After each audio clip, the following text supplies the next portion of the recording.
Saudações a todos, esse é o canal de vídeo do blog Curumilá-Fá. Esse blog pode ser acessado no link da descrição que eu geralmente boto no vídeo, procure lá. O blog tem muitos textos sobre a religião iorubá, focando no candomblé, focando em Ifá, alguns comentários de Umbanda.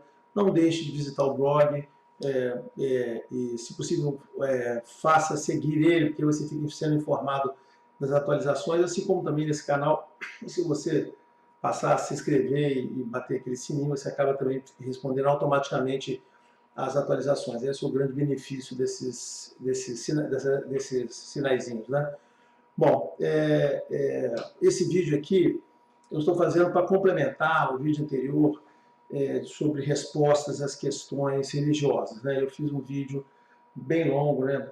Mas sempre muito mais do que eu gostaria, mas bem longo sobre questões religiosas. Eu escolhi alguns temas que eu considero relevantes em relação à religião católica e à tradição afro-brasileira, né, do candomblé de Ifá. Comentei sobre eles, e nesse meu vídeo eu falei que aquilo ali estava focado na religião católica, eram questões católicas, questões teológicas católicas, e que para os evangélicos eu teria que fazer uma consideração à parte. Então esse vídeo aqui é para falar sobre a questão de respostas ou discussões para evangélicos. Quem assistiu o vídeo anterior sabe que eu abordei vários assuntos, expliquei qual era a visão dos católicos sobre aquilo, expliquei a nossa visão e tentei explicar aí por que são as diferenças e que são coisas corretas ou não. No caso dos evangélicos, eles têm praticamente uma outra teologia, né?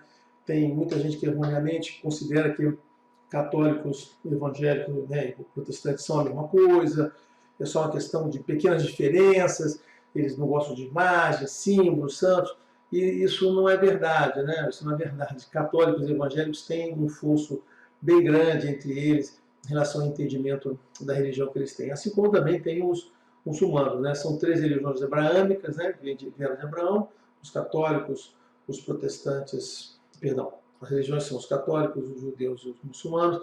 Dentro dos católicos temos aí alguns vieses, né? O pessoal ortodoxo, né? O oriental, tem os católicos romanos, tem os protestantes com seus sabores aqui, né? Então nós estamos falando sobre esse grupo aqui que a gente mais convive aqui. Os protestantes evangélicos que a gente convive aqui no Brasil, principalmente, né? Dominado pela corrente neopentecostal, sempre traz muito trabalho para não traz muito trabalho para a gente, como sempre é a principal fonte de problemas. Então, na discussão daqueles temas, infelizmente, eu não consigo fazer uma abordagem igual aquela que eu fiz, citando aqueles assuntos lá. Eu acho que assim, aquilo ali pode ser uma base para vocês entenderem diferenças. Porque os protestantes e os evangélicos em si não têm nenhuma extensa teologia documentada, como os católicos fizeram. Então fica muito complicado você discutir, não tiveram nenhum concílio, né, não tiveram essas reuniões para poder uniformizar o entendimento. Existem entendimentos separados, cada um lê a Bíblia do jeito que quer, entende como quer, fala aquilo que entendeu e abre a sua igreja, a sua portinha, né, na hora que ele quer. Né? Hoje tenho certeza que deve existir mais igreja católica do que padaria e videolocadora junto, talvez até mais do que academia. A gente anda pela rua e vê assim, você vê, mas mais que farmácia, hoje o grande referencial, né, já foi padaria, já foi videolocadora, né, eu sou bem antigo nisso. E hoje deve ser farmácia, então deve ter mais igreja católica do que farmácia na rua. Mas é o jeito deles, tá certo? Né? E por que eu não posso falar desses termos? É que, assim, existem algumas coisas muito básicas, muito fundamentais neles, né? E eu, para dizer sobre isso, eu diria o seguinte, eles têm uma fonte muito grande de intolerância. Isso é baseado naquela visão que eu passei logo no início do meu vídeo sobre a questão de enxergarem como se fosse uma religião superior. Eles são uma religião superior porque Deus, eles falam direto com Deus, eles entendem, estão falando direto com Deus sempre, né?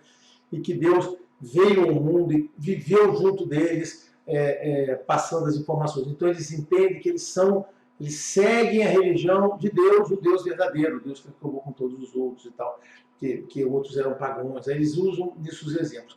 Por conta disso, eles são... Mas vamos lá. E antes de eu falar do Velho Testamento, eu vou falar o seguinte, uma diferença fundamental, o maior fosso que existe entre os evangélicos católicos é a questão da humanidade de Cristo, né? Ou seja, os evangélicos têm um entendimento que chamam de analogia fidelis, né? Eles olham o mundo sempre olhando para Deus, de modo que eles precisam da Bíblia, precisam do livro, porque ali eles leem o livro que Deus está dizendo, e aquilo que importa, eles chegam em Deus. Então, assim, não existe nenhum intermediário, existe entre eles e a visão de Deus. Eles sempre acham isso.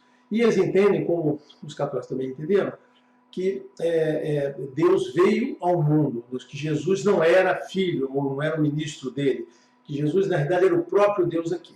Sobre isso, o vídeo anterior eu já comento, essa visão meio, no meu ponto de vista, sempre, né, claro, estapafúrdia, né, um pouco consistente, mas os católicos entendem, definiram teologicamente assim, e isso é um dogma deles, tá certo, né? Não acho muito razoável, mas eles entendem dessa maneira. Então, os evangélicos entendem dessa maneira, que Deus veio aqui, ao invés de estar lá dentro, de aparecer, falar com as pessoas, comunicar, dar recados e fazer qualquer palestras, alguma coisa assim. Não, Deus nasceu em gestação, cresceu como criança, ficou lá com 30 anos, começou a falar, morreu em pouco tempo, e ainda morreu crucificado.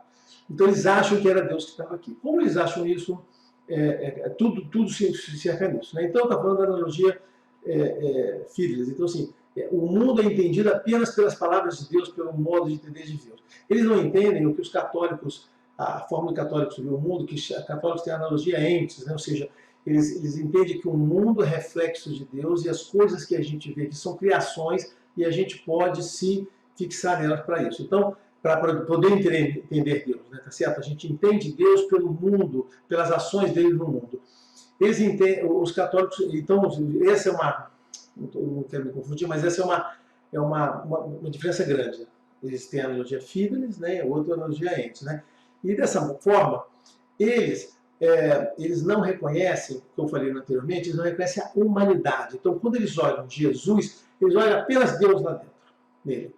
Eles não olham a humanidade, eles não reconhecem a parte de carne de Jesus, os atos humanos dele. Ele não reconhece, você olhar para aqueles atos dele, as ações dele aqui, e você vê na humanidade, na mãe dele, nas relações dele, eles não veem aquilo como uma obra de Deus, tá certo? Por isso que eles desprezam a questão da mãe de Cristo, da mãe de Jesus, que eles entendem que os católicos têm uma enorme devoção por ela, por ser mãe, por ter gerido ele.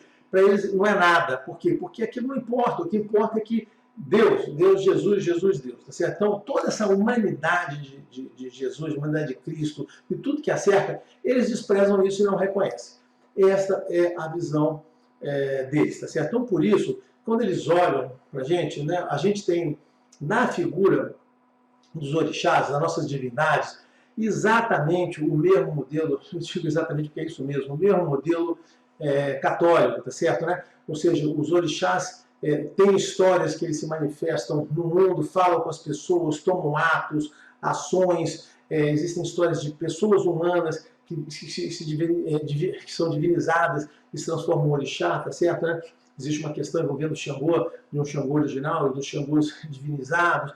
Então, assim, os orixás, todo o exemplo que a gente tem de Deus, né, o Olodumare, é através dos orixás. Então, o Olodumare não se manifesta na nossa visão de religião. Quem se manifesta são os orixás. E os orixás sempre adotaram uma forma humana, conviveram com a gente, fizeram opções, casaram, brigaram, fizeram guerras, tiveram comportamentos humanos. Então, a gente se espelha nesse comportamento humano, especialmente de carne dos orixás, e entende, através desse comportamento humano, a missão, ou seja, a mensagem de Deus para nós. Então, a gente tem, de forma absoluta, a questão da analogia entes, ou seja, a gente vê essa coisa. Então, a nossa humanidade, a humanidade da divindade é o nosso exemplo. A gente entende o mundo através dessa missão e dessa forma. Então, vai ser muito, assim, por isso que eu digo que é muito difícil você querer que um evangélico que só consegue ver Deus, só consegue entender Deus, entender a nossa forma de entender o mundo. A gente faz xireza, a gente faz liturgia no qual a gente está lá e os orixás vêm, se manifestam de uma forma muito sutil, convivem com a gente através daquele movimento, daquela dança. Não existe, bem, existem tradições que existe muito mais interação, mas existe aquela interação que existe ali, você encosta nele, fala, eles não falam, né? Porque assim, tem muita tradição, eu nunca posso dizer que não acontece, não acontece. Eu lembro que eu estou falando de candomblé, queto, né? de Fá. Então, você tem aquele contato com os orixás, você vê, ou seja, Deus está presente para a gente em todos os momentos, toda semana que acontece aquilo, a gente está vendo ali, a gente está vendo aqueles exemplos, toda aquela questão daquela devoção, daquele carinho, daquele perdão para as coisas que são feitas. Então, a gente tem, assim, os atos de Deus. Então, eles não podem, eles não conseguem entender que a gente respeitar a gente como religião, quando eles olham isso acontecendo, para eles são demônios, são espíritos do mal, porque eles só têm uma manifestação, eles só podem ver Deus manifestando aqui. Como Deus não se manifesta aqui, eles ficam com essa coisa, todo o resto aí, que é um resto ruim do ponto de vista deles, tá certo? Então, de fato, o diálogo, a argumentação com eles é muito difícil, porque passa por um esforço muito grande, né? Enquanto no católico a gente podia discutir a questão de imagens ou não, coisa é difícil. Por exemplo, a gente vê a questão de imagens. Eles atribuem aos católicos a idolatria, mas a idolatria que eles atribuem ao católico não é apenas a idolatria de imagem, aquelas imagens de giros que botam nas igrejas. A idolatria é porque o católico constrói Deus através desse comportamento de Jesus, e ele interpreta isso, né? O católico existe uma junção né, se fosse um calvinista, uma junção da razão com a fé, a junção daquilo, eles procuram ser filósofos, né? Ser teólogos, os padres têm que aprender filosofia, né? Porque eles têm que entender aquilo, interpretar as intenções, os atos de Deus para passar para a gente. E eles não têm isso, né? Os pastores não precisam aprender filosofia, tá certo? Não precisam aprender nada disso, porque o negócio deles é ler o livro e falar o que está escrito no livro e acabou, tá certo, né? Então eles não têm essa construção. Então eles entendem que aos católicos, estou falando dos católicos e dos protestantes, né? Aos católicos fazerem essa interpretação, essa questão da junção da filosofia com a razão, explicar os grandes, né? O Calvino foi Calvino não, mas o Tomás de Aquino, que foi um grande teólogo nesse sentido, o Agostinho, que era um teólogo muito mais na questão da fé, eles entendem que esses teólogos católicos todos estão construindo deuses. Por quê? Porque eles estão construindo na cabeça deles a imagem de um Deus, tá certo? Eles interpretam, eles analisam, eles filosofam, eles fazem uma construção para explicar Deus para nós, tá certo? Isso, na visão dos evangélicos, é você sair da Bíblia e você construir um ídolo. Você está construindo um ídolo, você não precisa construir um ídolo de barrozinho lá, não. Isso é uma construção de ídolo. Por isso eles dizem que os católicos adoram ídolos, né? Eles constroem ídolos.